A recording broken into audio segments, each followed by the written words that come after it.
His entire job, all that he did, he kept a mob CC'd. One mob, he kept it CC'd for the entire fight. Gameplay. That's all he did. And he wasn't even in the same room as the boss. Like, let me make it clear. He was not in the same room as the boss. He did not get to see the boss. He did not get to interact with the boss. That's what I said. It's like, why would you even want to play that?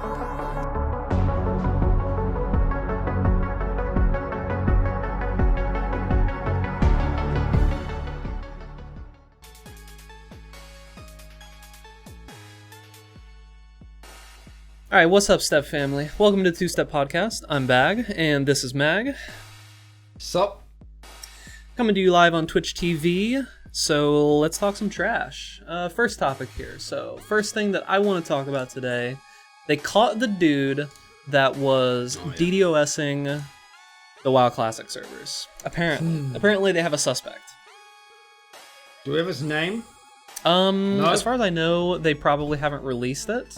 Probably not a good idea for them to release it, to be honest with you, but I can only imagine the raging nerds of the internet going after this dude. That'd be like what's it called? What's that guy's name? Tekashi 69. Have you seen anything about him on the news recently? He's basically giving up all of his people, and I don't know what they're gonna do when witness protection type. Like I don't think they're gonna be able to I don't think they're going to be able to protect that guy. But yeah, so there was it was like a week straight, right, of someone that was just straight up hard DDoSing the WoW Classic servers. Yeah, no, it was pretty terrible. Yeah, I was watching... And it's kind of funny, because Classic is popular enough that you can't even figure out if it's just the servers shitting themselves or was somebody DDoSing. Is this just the Classic experience, or is someone actually DDoSing? But yes, they were actually DDoSing. No, I think I was actually watching... It's not the Classic experience. I think I was watching Asmongold when it was happening, and he was talking about how it was every single day for like 3 or 4 days, and it was just hours of the servers being down. How do you get to that point? Sorry, what? Wow. How do you get to that point where you have that kind of botnet? Apparently, it was like a kid or something. Yeah, because because here's the thing. This is World of Warcraft. We know that they have pretty good DDoS protection, right? Because they get attacked all the time, and for the most part, they get protected, right? And I wouldn't be surprised if they use an external protection, not necessarily their own. Like a lot of people use fucking Cloudflare and AWS services, protection services, because it's cheaper and more efficient. But even with those, which are really good systems, how many you could still get through if you just have enough computers? Yep. What if this guy was just I mean, the easiest way, from my own experience, is phishing. You can get lots of, like malware and stuff is easy. But yeah, apparently this guy was a kid, so I don't know.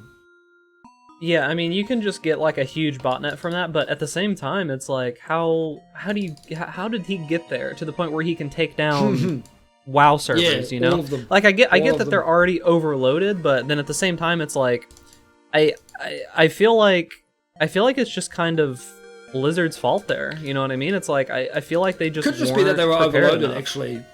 Well, yeah. The thing is, and people have said this about, I give Blizzard a little bit of slack here because it's like any MMO release, right?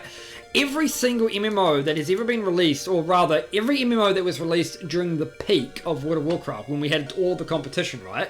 When things like Guild Wars 2 and Warhammer Online and fucking all the Korean ones like Ion Online and all that shit started coming out, those games would always have insane populations on release, like insane. And everyone would be like, oh, why don't they have all these servers? Why don't they just have all of the servers? And I'm like, do you know how fucking much a server costs? It's expensive. It's cheaper and just easier to add more servers when you need them, as opposed to adding in 100 servers on launch and then getting rid of them. Especially because players don't like that. They don't like it when you remove servers, because then the media goes on and goes, look at all the servers being removed. This game is dying. My only counterpoint to that is that like Amazon has adaptive servers now. They've had them for many years. Like, okay, it shouldn't be a thing anymore. I reckon it's probably more of World of Warcraft software too, because a lot of modern MMOs, like for instance, The Elder Scrolls Online, have mega servers. So you don't even connect to a specific server. You don't join a server like you would with Final Fantasy, or even actually Final Fantasy might have a mega server as well, I don't remember. But things like the Old Republic, Star Wars The Old Republic has specific servers that you join. Because it wasn't made with a mega server. But things like Elder Scrolls Online were, and you just get instanced. And they've slowly been doing that in World of Warcraft with things like sharding. But people don't like sharding. People fucking vehemently despise just the concept of sharding in World of Warcraft. Yeah. Hey, what's up, Zeus? Yeah, the problem that I have with people that hate sharding is that these are the same people that complain when there's no quest mobs. These are the same people that complain when they can't get their shit done because everything is so overloaded. I can tell you that dynamic spawning was a thing in Classic, and I can tell you, as somebody being playing Classic, sometimes in the lower levels this is really an issue, because the idea is that the spawn weights of monsters in the lower levels are actually significantly higher than I think anybody expected. Seriously, you can end up in a cave and you can have the entire fucking cave respawn on you when you die. Like, there is a problem in Classic in some areas when there's a little bit too many people in an area, and it's not too many, I'm talking like if there's like 4 people in one particular region, where mobs just spawn way too fast for how slow you kill them in Classic. So spawning isn't an issue. But that's why they have instancing as well, right? To try and... I think that's why they also... It's not instant, it's layering, as they call it, which is just the reverse version of sharding. It's very similar technology. Yeah, I think but it's more precise. I think that one thing that I remember from the Classic launch is you saw the pictures of people getting in like queues for the for like quest materials and stuff like that, like they making those giant lines that were coming all the way out. Yeah, it's necessary in some areas and not necessary in others. It's kind of inconsistent, and I'm not sure how they did. They must have did that. I think the logic for that was decided in Classic, and they're just repeating that logic. That's my assumption, right? They're just increasing it for whatever. Yeah, Zeus is saying that if you're not in the same layer as the group that drops the Onyxia head, you don't actually get the buff. I like how that's a thing. Yes, that's a thing we should have brought up too. I remember reading about that too. Yeah, you could somehow be in a... Raids and dungeons should not be in separate... They've fixed this apparently, but for a small period of time, dungeons and raids were also layered. So you could actually farm the bosses by swapping layers in a dungeon. Which is really fucking weird. Yeah, if that's how it worked.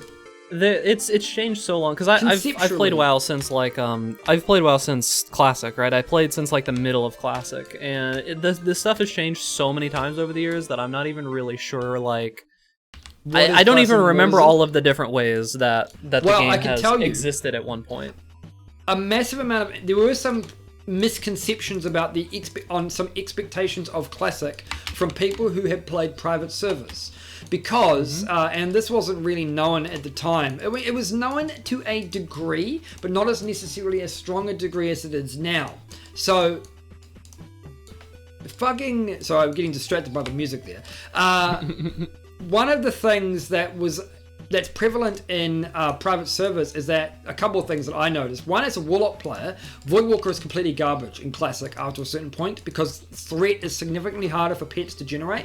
They just don't do as much damage, and they just don't get compensation for threat. Whereas in private servers, the Voidwalker specifically has significantly more stats in general than they do on Classic. But the big thing about it is that dungeons and raids are significantly harder on private servers than they are on the actual Classic. And this was because they private servers wanted to... Well, they wanted to... It's not that they balanced them. They made them harder because they wanted to give you the Classic experience of it being hard. Classic was hard because nobody knew what to do, right?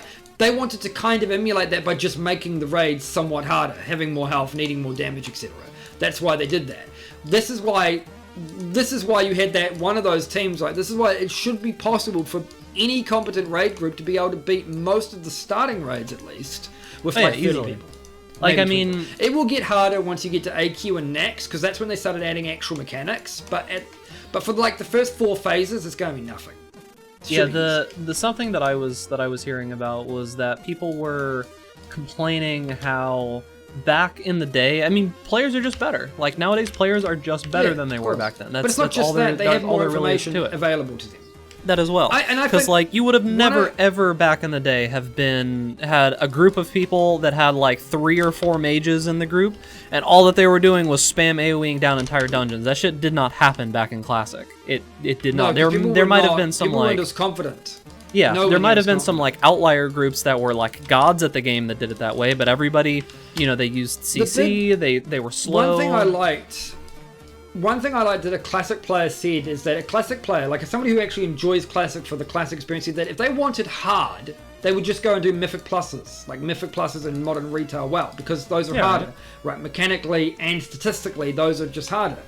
And they're not playing, people, like I think a lot of veterans who like Classic aren't playing Classic because they want difficulty.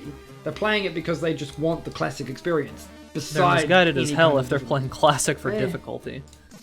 Yeah, well, if you just want the tediousness nature of that old MMO feeling, I think you could. There are really only 2 games. Well, you could play EverQuest. That's harder.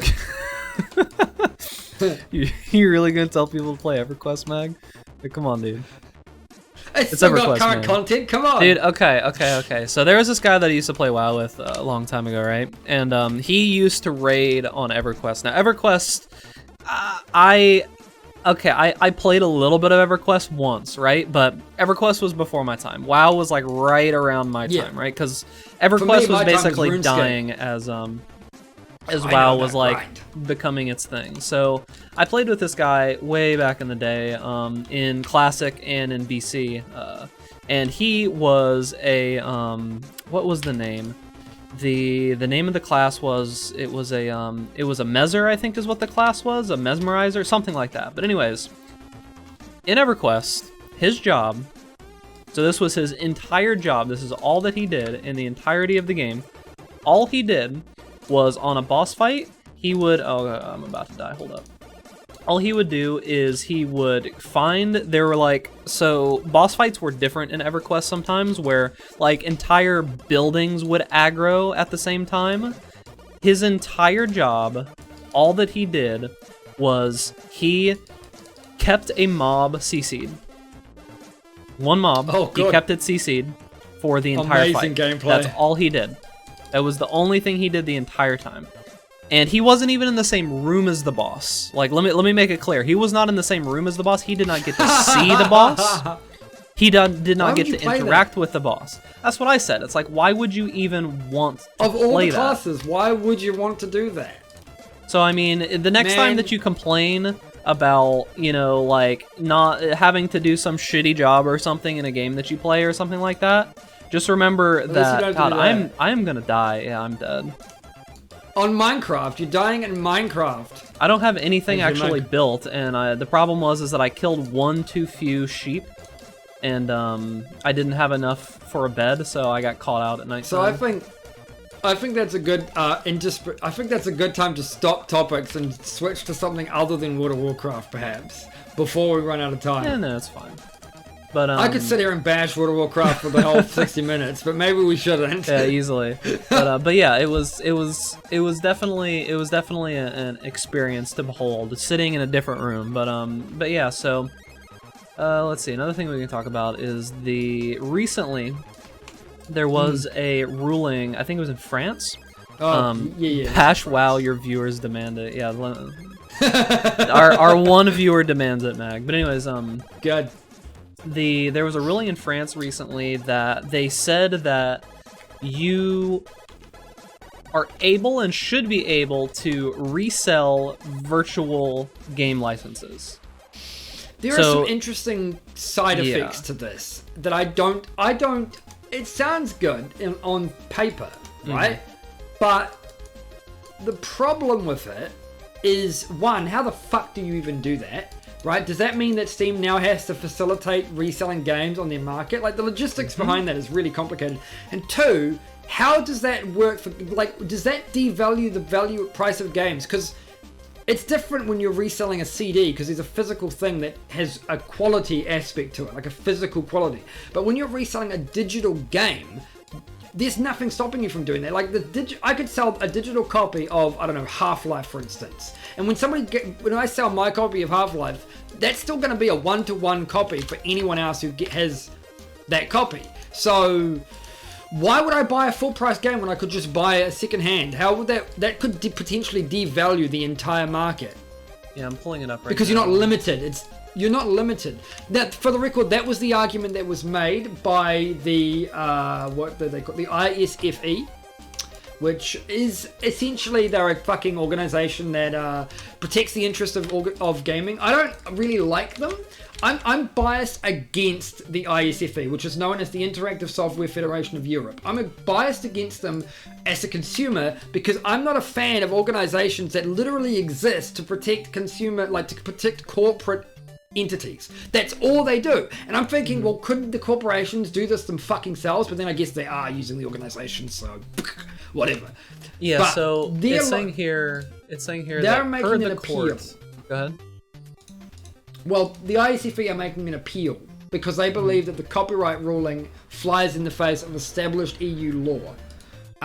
Yeah, so that's what it's saying here. It's saying, per the court, the prohibition against digital resales violates EU laws that maintain the free, quote, the free movement of goods within the Union. All goods sold within the EU must be able to be resold without permission from the person who originally sold them. So I think that what this really is hitting on is, are games that you buy on Steam, are you buying the game? Or are you buying, or are you renting the ability to play it? Yeah, but we've known this, the license, it's always been a license. It's been a license since Steam existed, right? Like, this is a thing too. Like, Steam was built on the precipice of licensing video games. And if you only own a license, then you don't own the game. I have been a staunch arguer for this for fucking decades, alright? The ability to only buy games as a license is fucking terrible for consumers because it means that it's not just that you don't own a game, right? It means that you don't even have rights to modify that game. You're not even fucking liable for fucking fixes or any of that because it's now a piece of software, it's a license. So the normal consumer protection that you might be granted in your country for a physical product no longer applies. And unfortunately, society has just been way too fucking slow at updating themselves because we are, right? We're really, really slow with this shit. Consumer protections against digital software is really questionable. And the worst part about the ISFE's appeal is that they're trying to claim that these are creative licenses. Oh, what was the quote? Let me see if I can get the quote up here. They're trying to claim that their games are creative works, but I'm thinking, okay, but if they're creative works, how can you license them? That seems a bit so questionable. the thing that I'm worried about when it comes to this is that it brings up that question of what are the game companies going to do, because the thing about it is that I highly doubt that the game companies are going to just say, okay, well, you can sell the games. I don't feel like that's going to happen, right? Of course not. So what's going to end up happening is we're going to have more restrictions in our games because of this, because this law is not comprehensive. I feel like that is the end game here of what we're going to be running into.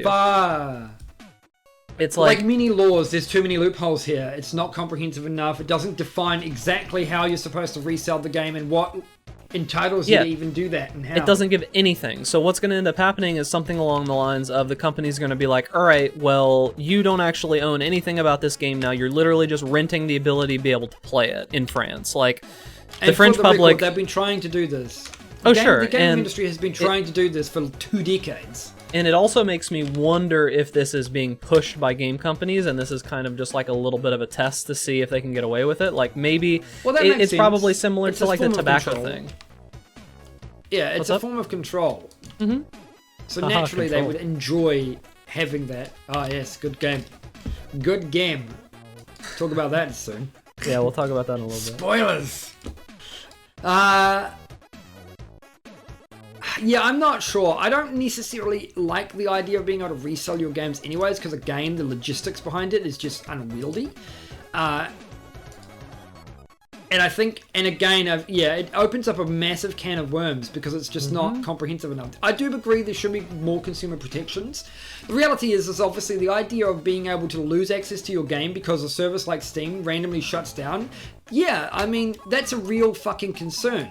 But the problem with that is that, and that's a massive concern with anything digital. We live in a digital society. Imagine if you have any kind of library like Amazon Video, for instance, of Amazon, it's hard to believe the idea that Amazon could just go tits up, but that is a possibility, right? In the next 50 years, that could happen. And then it's like, well, what happens to all the videos and the licenses of those videos that you've paid for? What happens to things like Spotify and stuff? Right, if you like, subscription services are actually slightly better in this regard because you're enjoying the subscription while you have it. You're not paying for a flat fee to have ownership of something forever. But there's no. Something that reminded me of actually is years ago. This was quite a while ago. I was working as a manager at Staples, and something that happened then because of a law that was passed actually completely screwed a lot of the people that worked there. It's very similar to what I think might be going on with this. That's going to happen is that Obamacare was passed, right? And they made it to where companies were required, if they had more than 50 employees, that they were required to provide health care to of some form. They were required to at least offer it, right? So what do the companies do? They reduce the amount of hours that the people work because it was only offered to people who worked because they only had to offer it to full-time, quote-unquote full-time employees. And full-time is not a designation. It's like as much as people think that it is, full-time is not, you are full-time. That's not what that means. Full-time just means that you work an average of 38 and a half or more hours. That is what is full-time. That's interesting. That's not how it's classified here in New Zealand, for instance. Full-time is 30 hours or more. Yeah, full-time here is just that you work an average of 38 and a half or more. So even though someone can be hired as quote-unquote part-time, if they are working 38 and a half hours every week, they are still considered in the eyes of the government a full-time employee, and they are considered by the portion of the government that controls healthcare and what has to be offered. They're considered a full-time employee, and they're required to be offered healthcare benefits. And the thing about it is that when you're a very large company, your healthcare benefits actually have to be pretty good, right? They actually have to be somewhat comprehensive. So I had options for healthcare when I worked there full-time. I did, and the healthcare was shit, but it still offered them. And they were offering them at a lower value. So if they're offering these healthcare, it affects your wages. They expect you to take this healthcare. So the real issue what companies do instead is they cut hours. Well, the real issue here in general, though, and we could go real political here if we wanted to. That's not what the podcast is about, but the real issue... But it happens. The real issue... Yeah, the real issue there is that you are expecting your corporations to pay for your healthcare to begin with. That it seems to be. That's a whole nother can of worms. But yes. Yeah, that's what I'm saying. It's very political, but that's to me at least, that's an unnecessary cost that a corporation shouldn't even have to provide anyway. That's what you should be paying taxes for. But again, I'm biased because I live in a country with socialized healthcare, so no, dude. I pay taxes and they go towards that. I would prefer my taxes to be used to blow up innocent people in other countries that I've never heard of before. This is stretching the limits of the podcast. Doesn't matter. I mean, it is what it is. I don't care. But what else we got? So I don't know. I mean, my feelings on being able to resell games. I don't think it should be a thing like reselling. I think that the whole option of reselling games in general, even when they first came out, was stupid. I mean, it's like.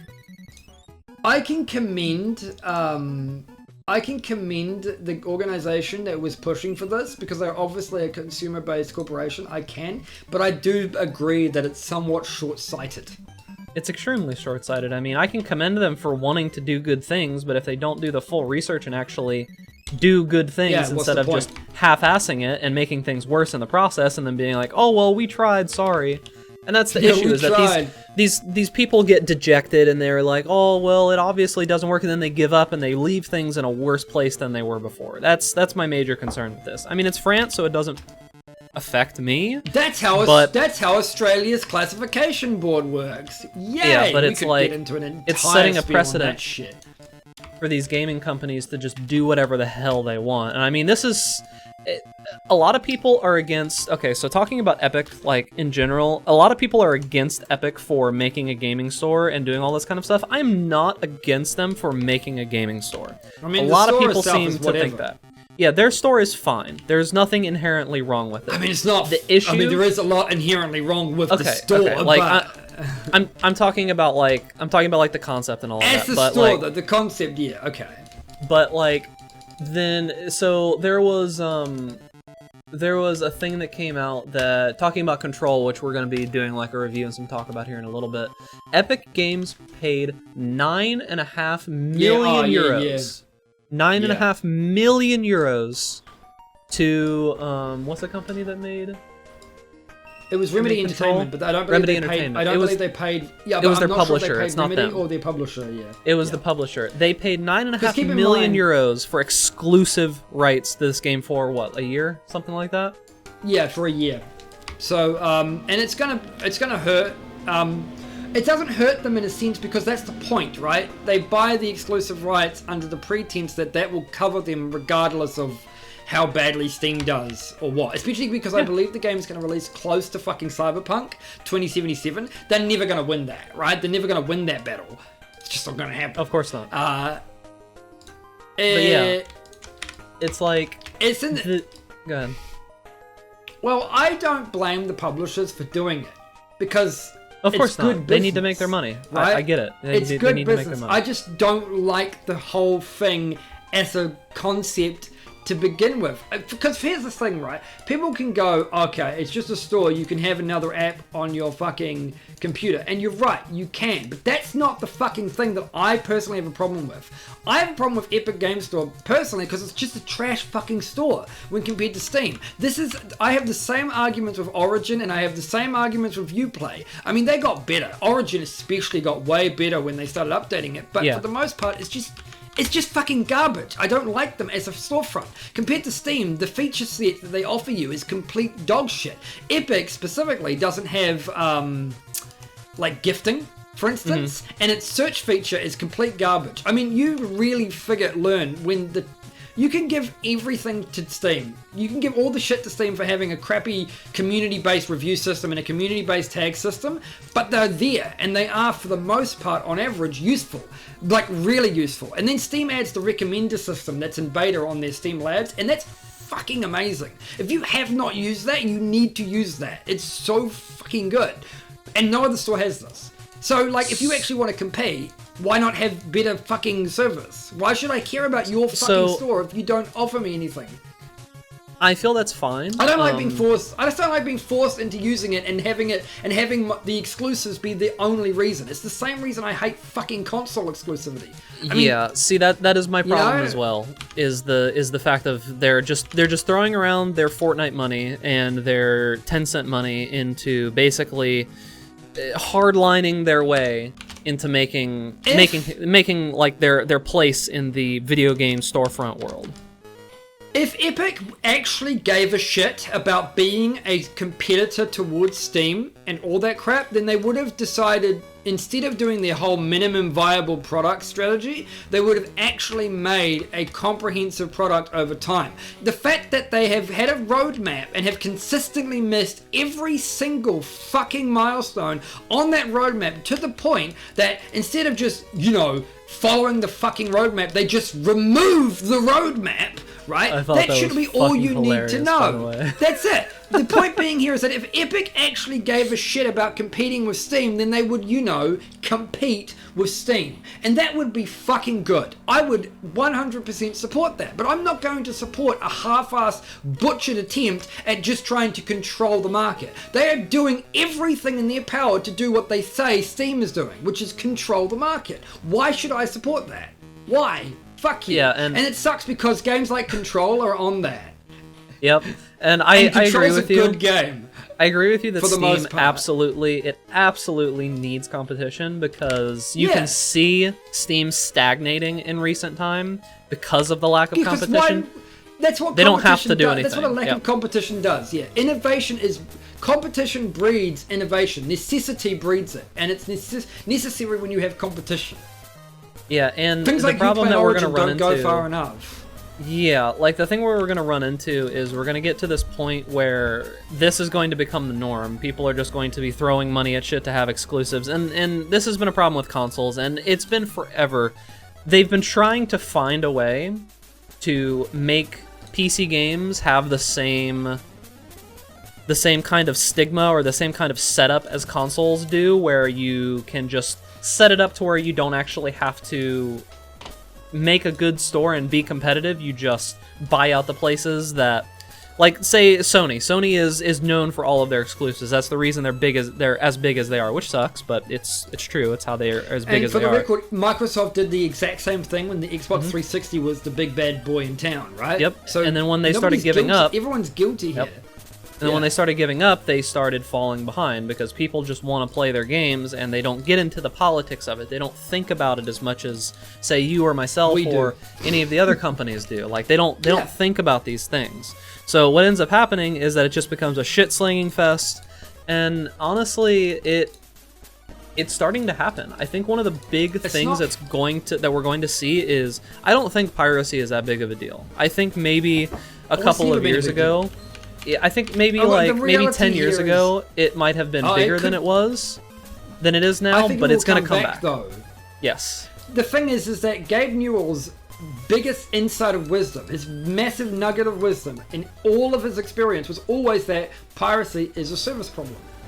Yes. And it is.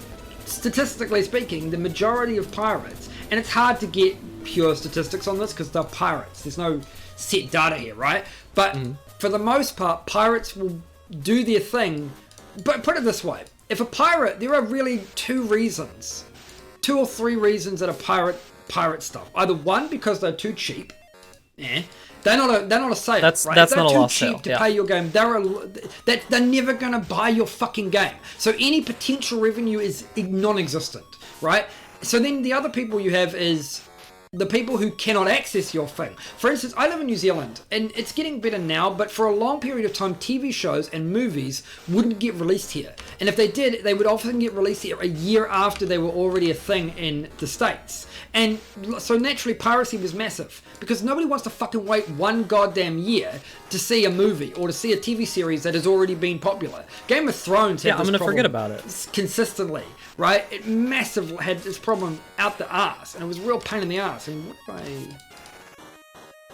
yeah, and that's where it comes into VPNs and all that kind of good stuff that we won't get into. But the fact that I have to use a VPN, yeah, oh god. Why should someone have to? Yeah, it's like why? Okay, so this actually happened to me a while back. I was trying to watch Better Call Saul, right?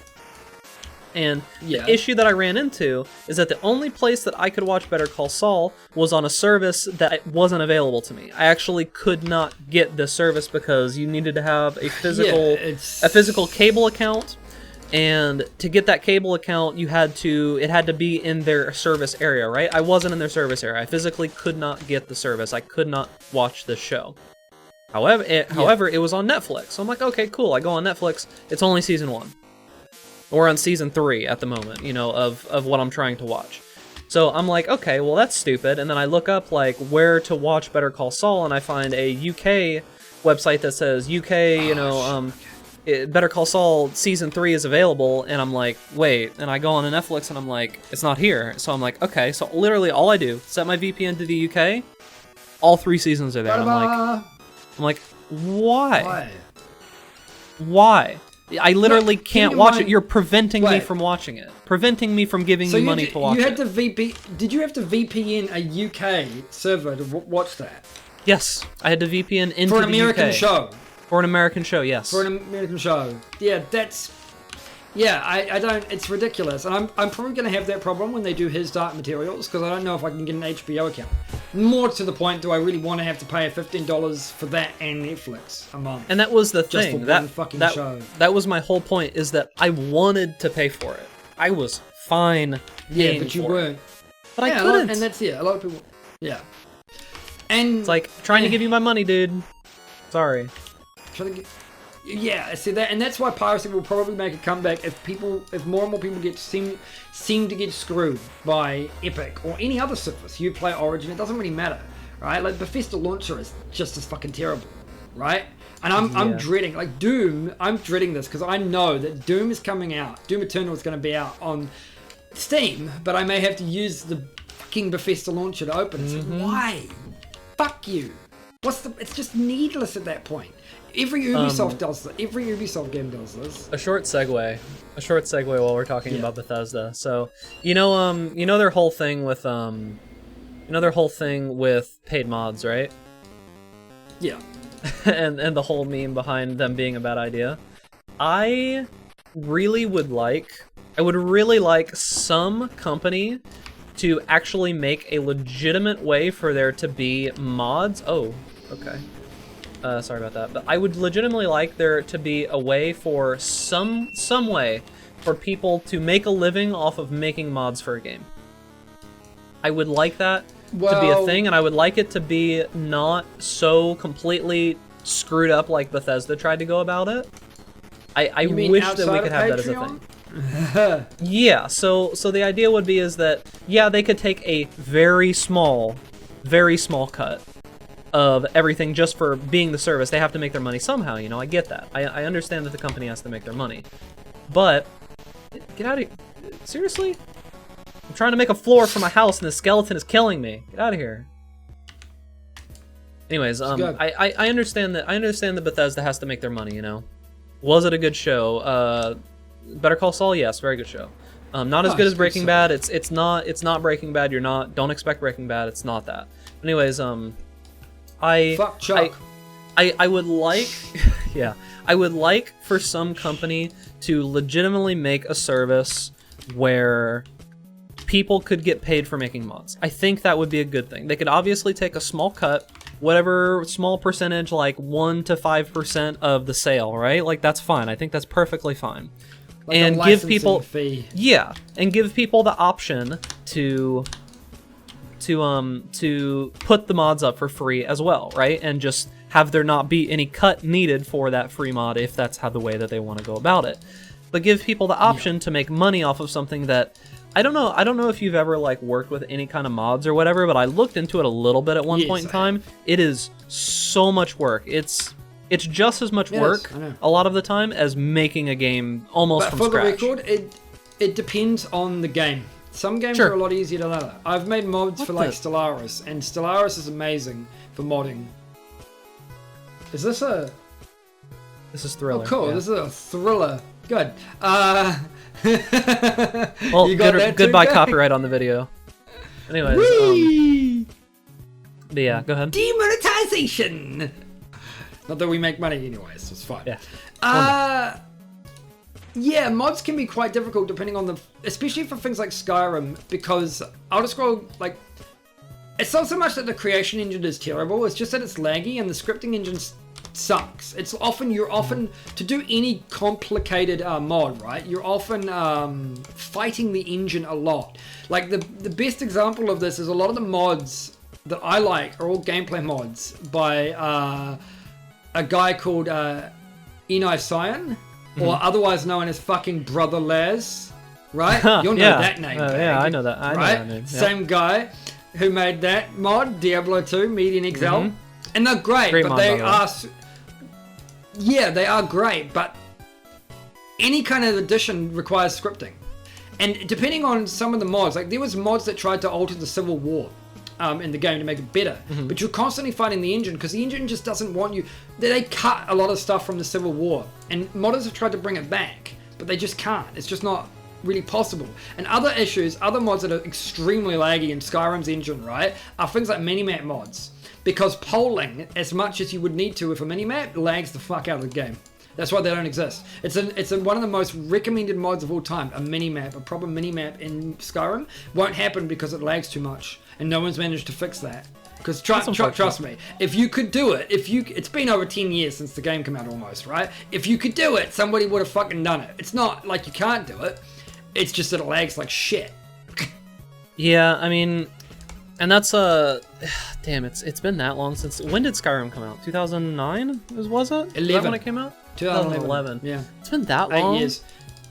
Yeah, and keeping in mind that a lot of the problems with paid mods that I have personally largely comes from supporting them. That's it. You have to be able to support the. If you can't support the mods, then you're kind of fucked. Like if I'm paying even $5 for a mod, I expect it to work. But the worst part is I expect it to work with all the other mods, and you can't guarantee that. How are you going to guarantee that somebody who's got 100 mods will be able to install your mod and it'll be fine? You can't. So it's iffy. I feel like there's a big can of worms to be opened there, and it's like I wish that someone would take. It's workable, the time but it's difficult to make it happen. You know what I mean? It's for the record, there are services inside Skyrim where people are trying to do mod installers. You know how like in Twitch, for instance, in the Twitch app, you can install massive mod packs for Skyrim, for Minecraft. This wasn't ever a big thing for Skyrim due to the paid mod fiasco, and now it's starting to become a thing, which I'm kind of for and kind of against because of the monetary aspect of some of these are asking for, but I'm not going to get into that because that's a big can of worms. When what we really should be doing is talking about Control. That's a good game.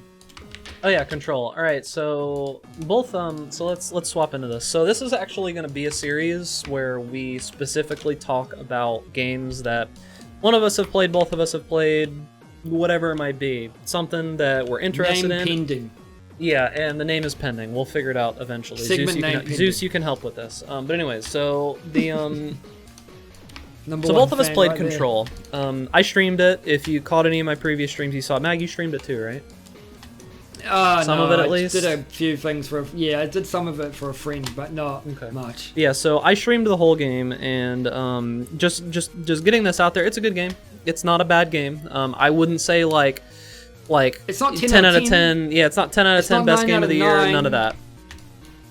No, we'll be doing it out of 5, right? Because I think that's a much more accurate representation. Yeah, I feel like 10 is just too big a number, and I don't care that much. So both Mag and myself are lazy as fuck. So don't expect big.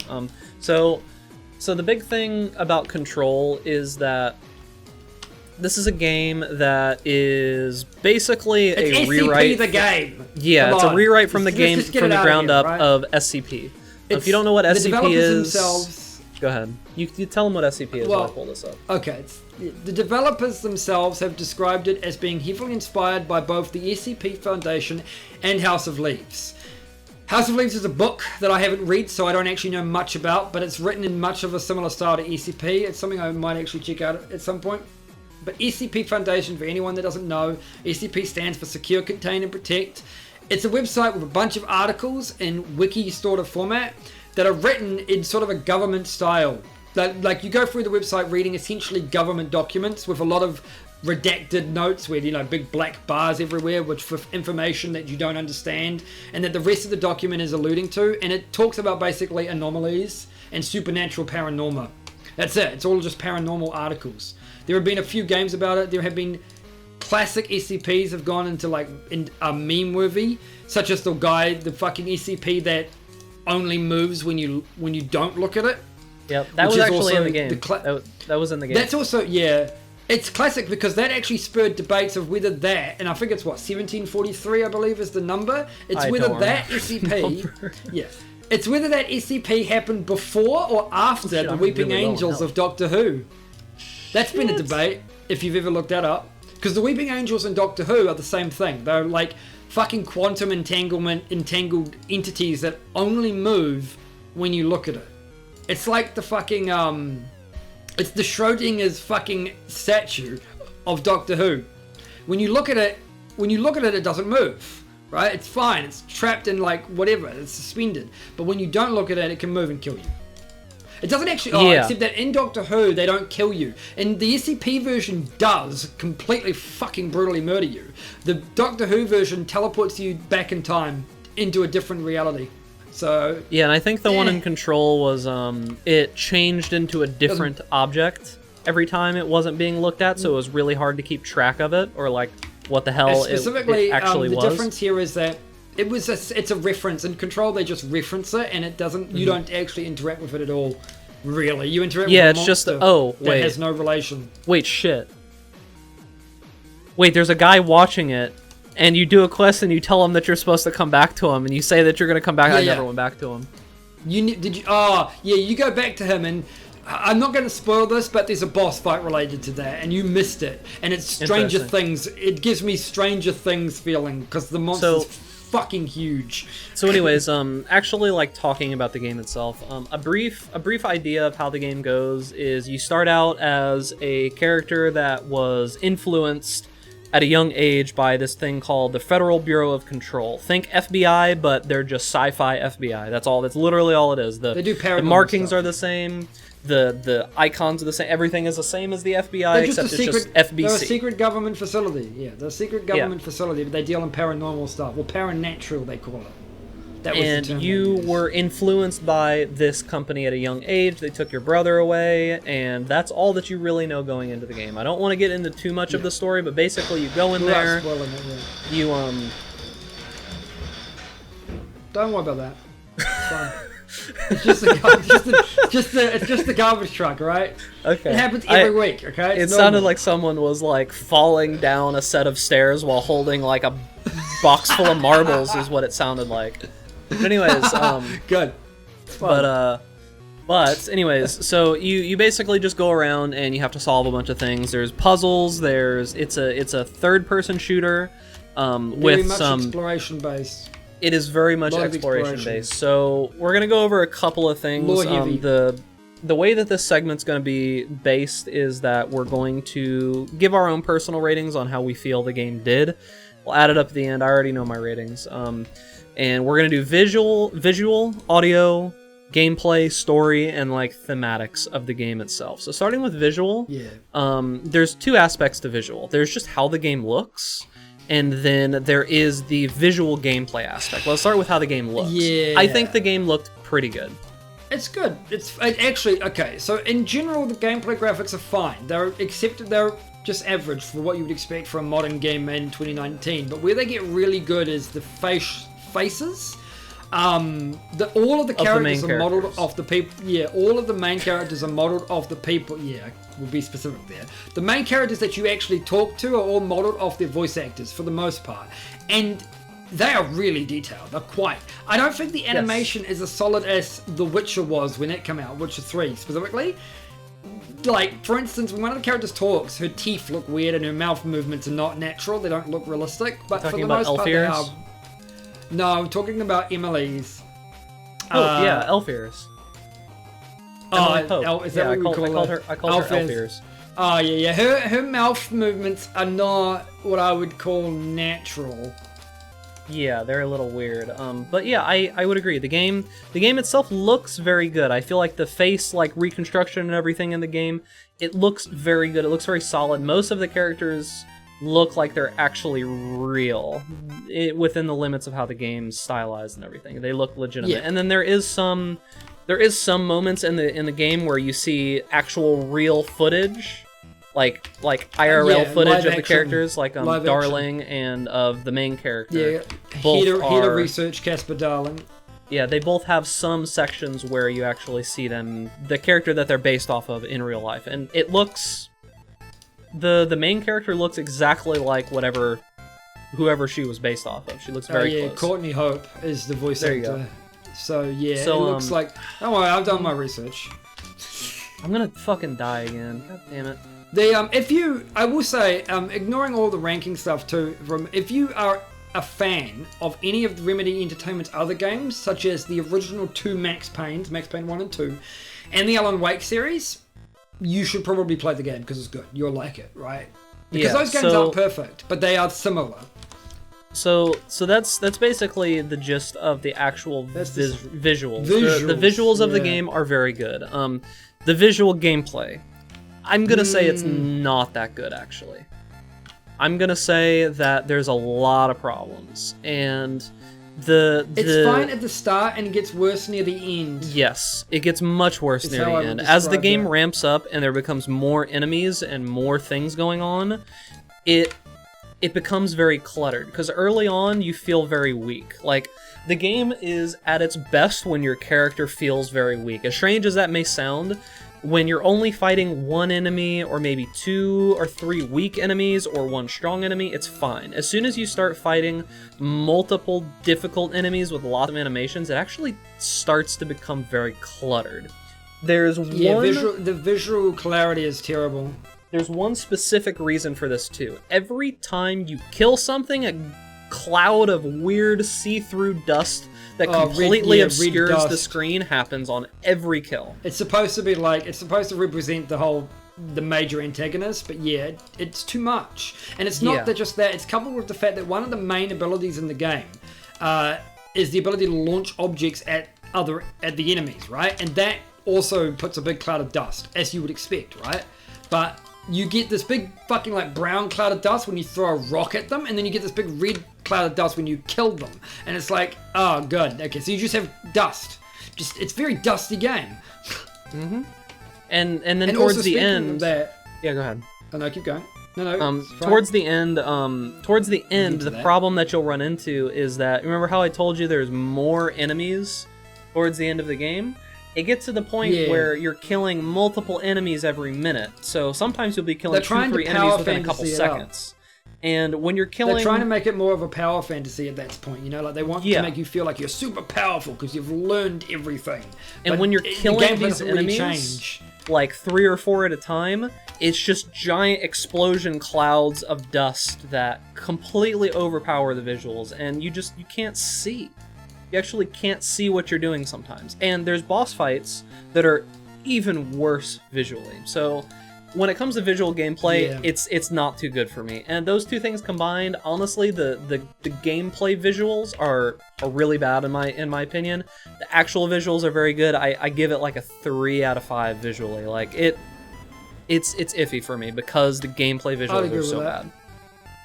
Yeah, next thing is it's the fact that there's less visual clarity. But let's go on to what is it? Audio. Next thing is audio. So there's basically, I would say that audio is kind of only able to be cut into 2 sections, and that would be the voice acting and then, well, the voice acting and the music is what I would really say, because like the gameplay elements are fine.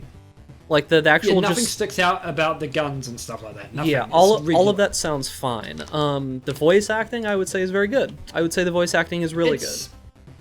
I think it's fine for some characters, and see, for instance, I don't actually think Jessie Faden, the main character, has great voice acting.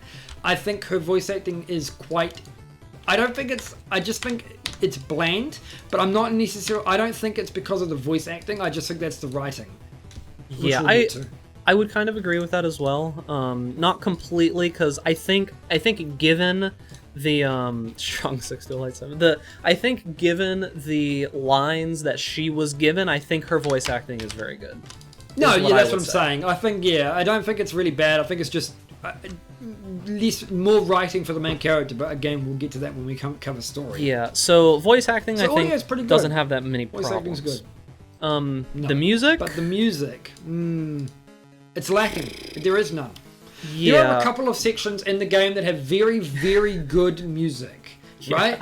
2 sections in particular have very fucking good music. And we can't spoil it because it's a spoiler. All you need to know is that it's near the end of the game and it's fucking amazing. Alright? Actually, let's do it this way. Huge spoiler alert. You have about 5 seconds until I talk about what actually happens. So if you don't want to hear this, turn the volume down for about 30 seconds. At the end of 30 seconds, I'll stop talking about it, so we're starting now. There's a section of the game where literally this crazy, just pre-made rock song that happens that is just made for the game starts playing, where you're in this crazy moving room where everything is going all over the place.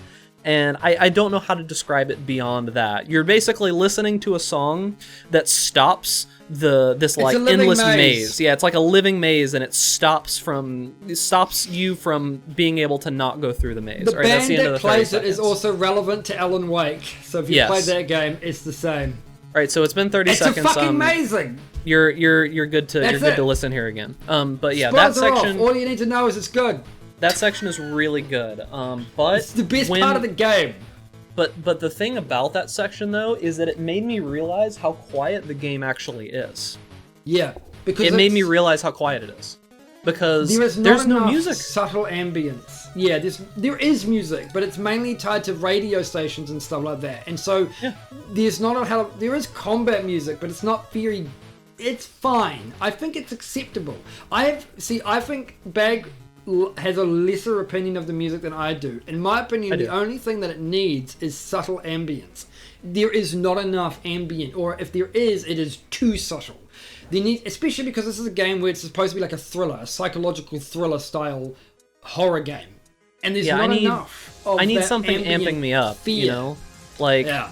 So I get where Mag's coming from here, in that some ambiance would help it, but like for me, I relate a lot of how I'm currently feeling to the music and sounds that are going on. Maybe not even a game, just in general, right? Like, I'm that person that when I'm like going and working out or biking, if I really need to like click myself into like the next gear, I turn on a specific song and I'm good. Like I feel music makes me feel very emotionally heavy, whereas I normally don't.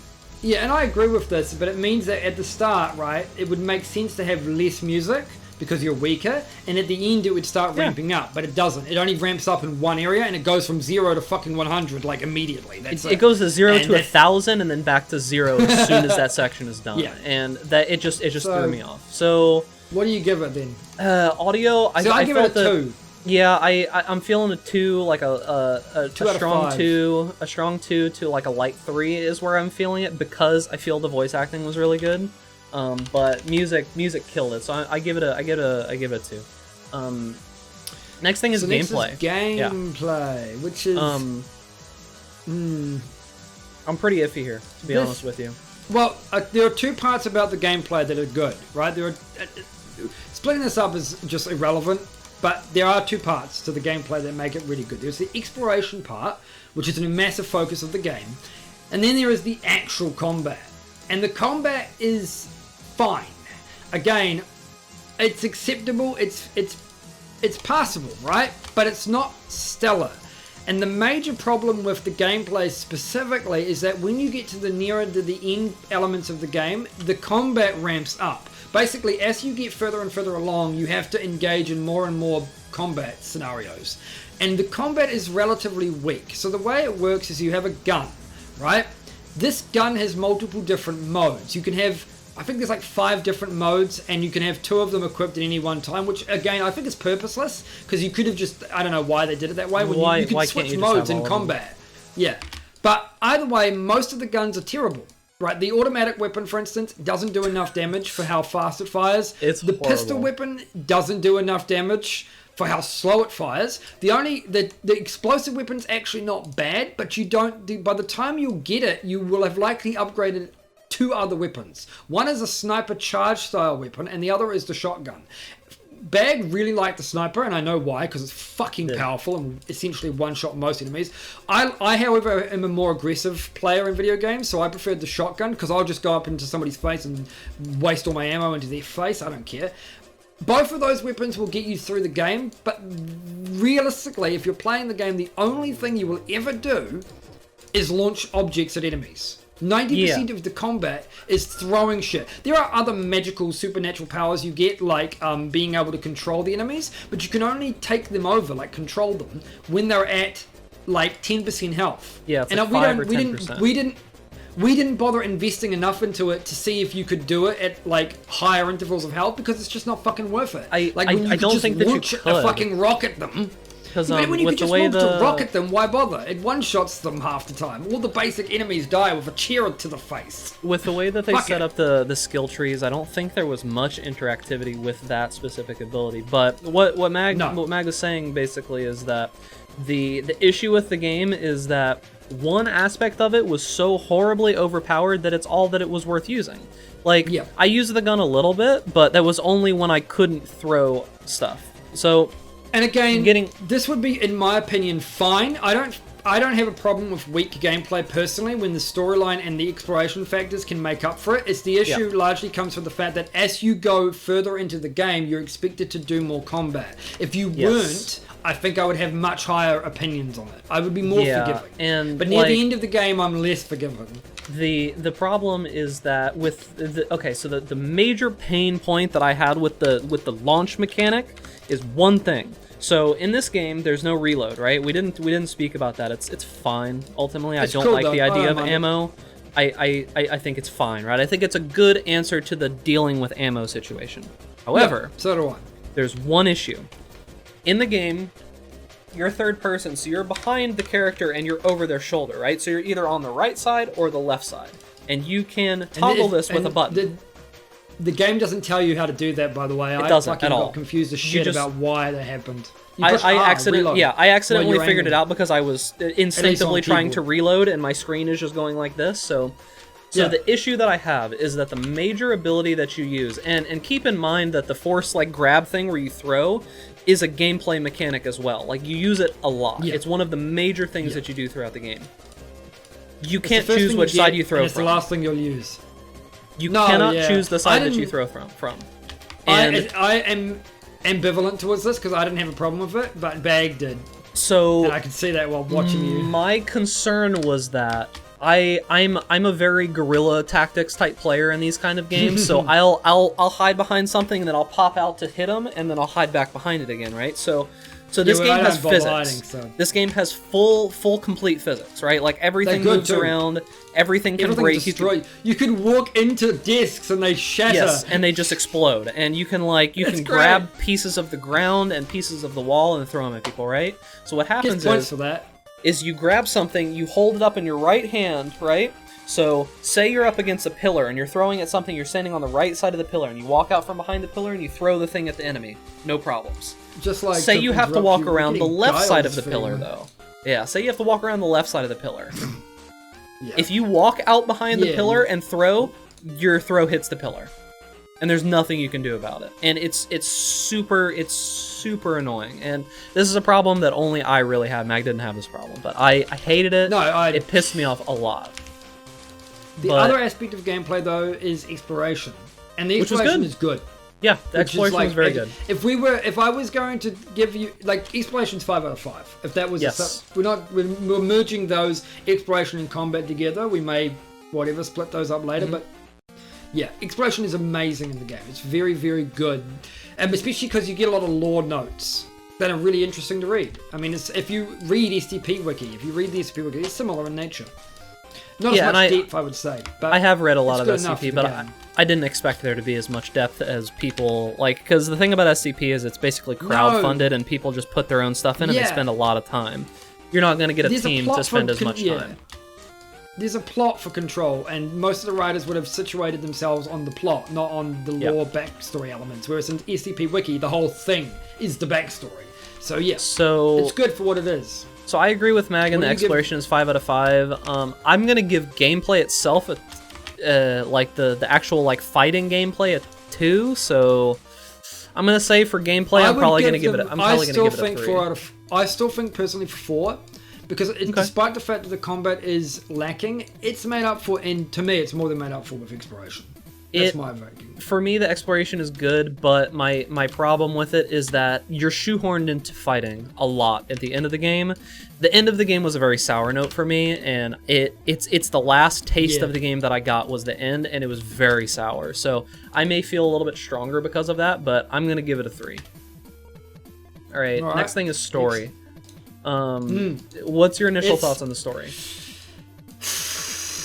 Okay, so the story is compelling enough that you'll want to keep playing it. I can give you that, and I think, if nothing else, that's good, right? It's good.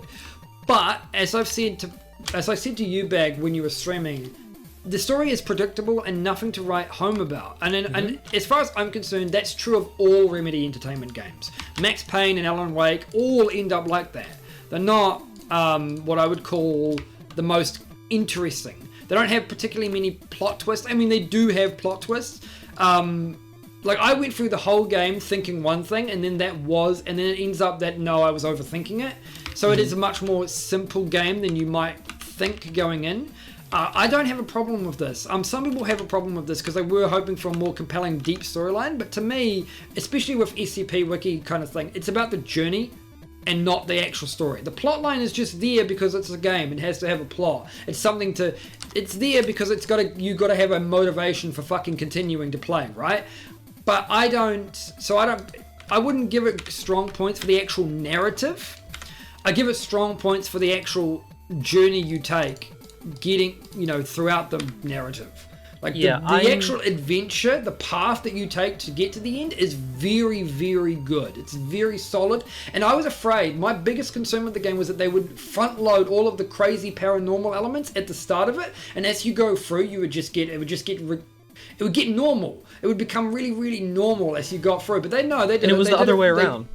It was rather normal at the start. Which is saying something, because it's not normal at the fucking start either. Yeah, there was one other thing that I didn't touch about on gameplay. One thing that was another sour note for me is that the exploration aspect of it was completely destroyed the moment that you get flight. You get to fly in the game at one point, spoilers. It destroyed the gameplay for me almost completely, like the exploration aspect of it. But I also think that's why you get it so late, to be fair. Yes, I agree with that. But it was just like all of the things that I didn't like about the game all happened at one time for me. So it was like I was just like, ugh. I was really enjoying the game, and then it just got terrible. Not terrible, but it got way worse all of a sudden.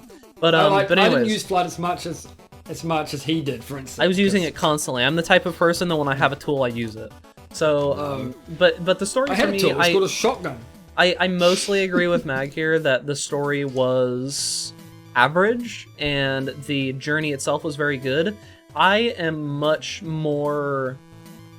What's the word I'm looking for? I am much more judgmental of them for how much they messed up the end of it.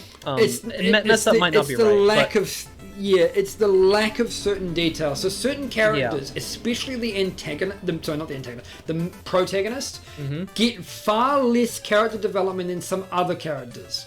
For instance, the best character in the fucking game is Casper Darling, head of research. And the very reason for that is because he has so many live action videos that you just discover while you're playing. So you build an insane fucking rapport with this one character. Emily is similar because you talk to her all the time, so you build up a character. So you would think, well, why don't you build up this rapport with fucking Jessie Farden, the chick that you're playing? And we can argue, oh, well, it's because you're supposed to be her. But except that that's thrown out the window in the first hour of the game when it's like, should I tell her this? Should I not tell her this? And you tell her that anyway. You don't have a choice, right? It just, the game is linear. You don't actually get to play the character. I would you're say experiencing it through the eyes of the character, and the character is not great. That's why I think the voice acting for character is also questionable. There's this weird dynamic also that wasn't explained fully, and it kind of felt wrong. So there is a slight spoilers. This isn't that big. You'll learn about it almost immediately in the game. But there is this presence in the main character's mind the whole time that's kind of quote unquote guiding her, influencing. At first, the way that they set it up is that it feels like a fourth wall break. It feels like when they say, because she'll say this a lot. She'll be like, but that's not what you think, right? She'll say that in her head. She'll think it, and you're thinking for the record, is she talking about me? No, see, I never thought that though. I was never under the illusion that there was a fourth wall break there. I think that might have been what they were going for, but I was never convinced. I always figured it was a character, especially when she names it. Yeah, because she does name it eventually, and then we get a real name for it later. It's actually referenced very early, but you just don't realize it. But anyways, which is good. I think that's good. I think that was good. But the issue that I have with it is that I got the gist that it was kind of referencing that, maybe not completely, but it was sort of being oh, this is kind of a thing. But then that ends up being completely wrong, and it makes you feel like because it made me feel like she was kind of discussing it with you, discussing it with the player character, maybe I should say this, maybe I shouldn't. I would have liked the option to say stuff in the game. Even if it didn't really mean anything, I would have liked 3 or 4 options during the major points in the game where I could say or do something different, instead of it just being like you said, where she was just I don't know that I'm going to tell her. Never mind, I'm going to do it. It's okay, good. Thanks. So I think for me, the story is gonna get a very average 3. I think it's like right middle of the line. It didn't do anything great. It didn't do anything bad. It was serviceable. Fine. There was good. There was a few little good points and a few little bad points, but it was fine story. I would give it a 3.5 myself. Okay. I'm gonna go into. Oh god, we're going into fucking decimal points, fractions. How dare you? You're messing up the whole system. We're gonna go into fractions. All right. Last thing is theme. So theme. Yeah, Bag is ambivalent around this. This entire topic. Yeah, I'm not much for theme because I feel like the theme is like it's the entirety of the visuals, the audio, the story, and the gameplay all combined. It's everything all together, right? It's just the feeling of the game. It's like, what were your feels? I think this is the closest thing we're going to get to the overall opinion, is what I'm saying. Because here's the thing. Our talking about it at the moment has been quite negative, right? We have only really discussed the very negative components because those stick in your mind a lot more. I want, for balance reasons, come up with stuff that you think was good. Now, for me personally, the good things was, one, despite the fact that the throw ability, the launch ability was the most overpowered ability in the game, it does feel fucking great to use, right? It feels good. I don't actually think the guns feel bad. Yeah, I don't think the guns feel bad to use either. They're just undertuned. That's it. Like if they did more damage, I think they would be fine. Otherwise, it's whatever. I think that the atmosphere, the game has an amazing atmosphere with many of the characters like the janitor that you meet in the first 10 minutes of the game. He's a very good let's not talk about Artie. We won't talk about him because go play the game. You can't talk about Artie the janitor without spoiling it. Yeah, Artie's a very good character. The game has, to me, the game is very flavorful. It has a lot of flavor. It has a lot of atmosphere. There are things to explore and to learn in the game, and it's fun to do it. It's somewhat ruined by the fact that near the end you get forced into terrible fucking combat. And that's not fun. Yeah. But for like a solid, I would say, 10 hours of the game, it's great. Up until that point. That's me. I don't give you a... Yeah, I know. There's an Enderman that just walked up to me. I don't think it's a good idea for me to fight him. Anyways, so I think that the world building was very good. I feel that the mythos of the game was above average. I don't think it was great. I think it was above average though. So I think it's really good though. Personally. I think that the overall just feeling, stylized, I feel all of that was good, right? Like I feel everything they did there was good, and like Mag said, I don't want you to get the idea that the game was bad. It was not bad by any means. I think it's above average. It was a good game that was marred by some very specific things that bothered me. Is my opinion on the game. It was a very good game that had a couple things that messed it up. It's a flawed gem, is how I would describe it. Yeah, and it's worth playing, but it would not get my game of the year. Yeah, it's not something that I would play again. Yeah, it's a game that I didn't expect to be good, and I'm glad that it is. But there are technical problems that prevent it from being really good. Yeah, and these are things that could be fixed with a patch, right? These aren't like deal breakers, right? These aren't things that would be like completely destroyed. These are things that could easily be fixed with a patch. Like they patch a couple things in this game, and it would significantly raise my opinion of it. All the unpatchable things, such as the story and the characters and the exploration, those are great. That's the thing, right? It's just that things like the gameplay balance is terrible, but you again could adjust this, and if they adjusted this, it'd be just insane. I still give the game a solid 4 out of 5 overall, personally. Yeah, and mine... I assume you will be slightly lower. Mine is, my rating that I gave it on stream the other day was a 3.5, giving it overall for everything. I think that's what we can call the theme. I think the theme section should just be the overall feeling of the game, like our final, like, all combined thoughts. I don't think we should call it theme. But anyways... Doing it live, boys. But yeah, I give the game like a 3.5. The reason being is that the ending is a very sour note for me, and I keep saying that. And if you if you play the game, I think you'll get what I mean. And I was just very really the combat. upset It's that the combat. yeah, it was that the game was so focused on exploration and world building and mythos and all of that for the first 90% of the game, and then the last 10% is all combat. It's all combat, and that's all there is to it. So it feels somewhat rushed, and I think it makes sense given what you're doing, given the context without spoiling, but it doesn't feel 100% solid. So yeah, play it. It's worth it. Honestly, really like the theme. honestly, it's worth it. And if you happen to buy a new NVIDIA graphics card, you get it for free. So because here's the thing too is if I recall, it's not expensive at all. Like I think it's like 40 US. Yeah, it's like $40, something like that. It's not like a $60 AAA blah blah blah game, even though it's got a AAA budget. No, that's but it's yeah. The budget has to be fucking high, given that they do live action all the time. It's kind of and it has ray tracing, which the ray tracing is very buggy right now, and it's very laggy. Give it another year or so. Like even I think that the components for ray tracing are fine, but I don't. It's like going back in the day, like on the N64 and stuff like that. How you can look at a game at the very start of the N64 and then a game at the very end of the N64's lifestyle and see how much more they could do with it. I feel the same thing is going to happen with ray tracing, so just give it some time. But ray tracing is like technologically, ray tracing is the SSAO of the modern era. When fucking Crytek did SSAO and nobody could play Crysis because it fucking lagged like shit, but looked technically But can it run amazing. Crysis? I think ray tracing is similar to that, though I don't at the moment. I don't think ray tracing. That's something we should talk about in another episode. Yeah, ray speaking of tracing, that, we did hit our time a while ago. We kind of just extended to finish out Control. But finish your thought, Mag.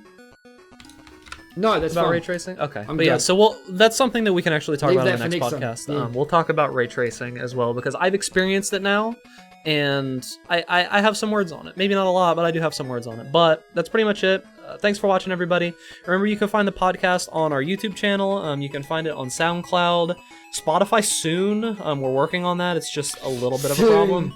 I can't give you an ETA on that, but the first episode before this one is already up on YouTube and SoundCloud. You can find it in the links on our Twitter. You can find it in the links on lots of places. But yeah, so go check that out. You can find me on Twitter. Yeah, you can find me on Twitter at rTastix. And you can find Bag on Twitter at Big_Ducks. It's Big_Ducks. I couldn't get just the standard BigDucks. But yeah, you can find my social media stuff down below.